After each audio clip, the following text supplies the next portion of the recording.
And the next sacred cow is get a job, or go to school and get a job. Now, the problem with getting a job is, who do you think pays the most taxes? The owner of the business or the worker? To that, I'll turn to my accountant here, Tom. Well, it's clearly the employee who's paying the most taxes. And you know, I started as an employee right out of school, and I was paying high taxes. Even though my job is to reduce taxes, I was paying high taxes. And then I started, I know, ironic, isn't it? and then about 15 years ago, I started my own business. I started my own CPA firm, and I was now self-employed, and I was even paying more taxes. So it wasn't until I started acting like a bigger business and was really a significant sized business that I started paying less taxes. And it's because it's the business owners, and it's the entrepreneurs, and it's the investors, the active investors, that really pay the least amount of taxes. Time out.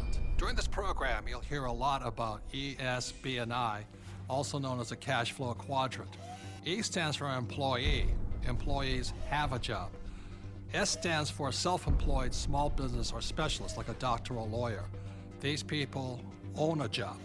B stands for big business, 500 employees or more, and these people have other people working for them. And I stands for an investor, and investors have their money work for them. Now, my poor dad always said to me, go to school and get a job, and he wanted me to become an employee or a specialist like a doctor or a lawyer. My rich dad said, if you want to be rich, you have to be on the business owner or the I side. And that's the difference between my rich dad and my poor dad. If you look at the cash flow quadrant, you have the E, S, B, and I. The people that go to school are on the E and the S side. The S stands for specialists like a doctor or a lawyer, and E's are employees. But doctors and lawyers pay the highest taxes, right? Oh, by far. It's those people that are self-employed, because not only are they paying the highest income taxes, they also get the privilege of paying Social Security taxes and Medicare taxes on everything they earn.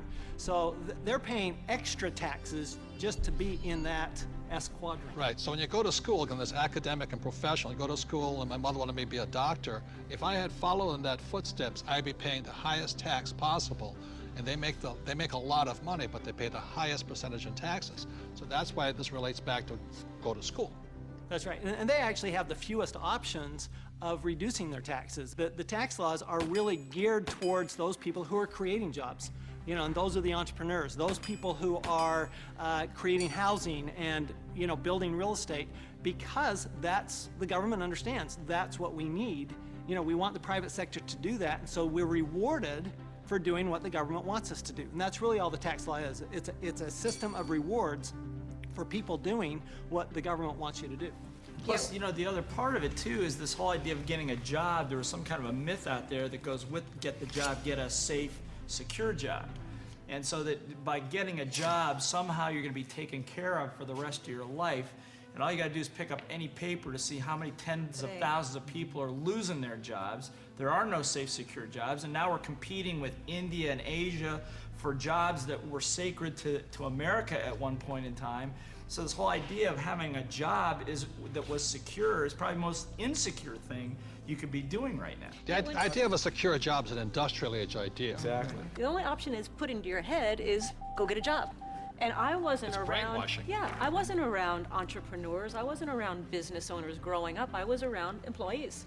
When I first started my company 15 years ago, I went back to my class reunion, which is always an interesting thing. And I remember saying to them, yeah, you know, I started a company about 5 years ago, and they looked at me like, oh, and some of them even said it. They go, you're so brave. And I'm thinking, you know, I've had this company for 5 years now. That is the longest I had ever worked anywhere. See, without financial education, you have to get a job. What's tragic today is so many people losing their jobs, they go back to school to get another job, but they're now competing with their kids. You know, that's insanity. So we're not saying jobs are bad, we're just saying as entrepreneurs, our job is to create jobs. The government doesn't really create jobs. They need more entrepreneurs. I didn't even know there was another option growing up. I didn't know there was another option. I didn't know, I thought all you could do was get a job. So again, it's not right or wrong to be an employee, but I'd like to know what my options are. Right, because when you were in school, did they say, go to school, get your diploma so you can become an entrepreneur? No. I mean, you'll never hear that in the school system. No, they said work your way up the ladder, get the bigger Get a better paycheck, get a job. better Go to college job, to get a higher better pay. job. But you're right, job is the only option that you'll hear in school as a rule. And job stands for just over broke, you know? To me, the real issue with the job is it's the highest risk profession you can have because you only have one client. Now, when I started my business 15 years ago, it was after being fired from a job. And what I recognized was that, I had no control over my life because I had one client. That was my employer. Whereas now I have hundreds and thousands of clients. One client fires me, it's not the end of the world. Now my risk has gone down considerably, almost to nothing. Where when you have a job, I mean, it's just a high-risk play. Plus, the other thing is you're in complete control. That's the piece that I like. I like being able to, if I lose a client or I lose... You're an entrepreneur because nobody would hire you. I'm unemployable, there's no question. Tell the truth. But it's nice, like if you're going to lose some business or you do lose some business, you can go out and generate business and fill that gap. Financial security is more important than job security. Time out. E's and S's get punished for making mistakes, or they lose their job. B's and I's get richer from their mistakes because they learn from their mistakes.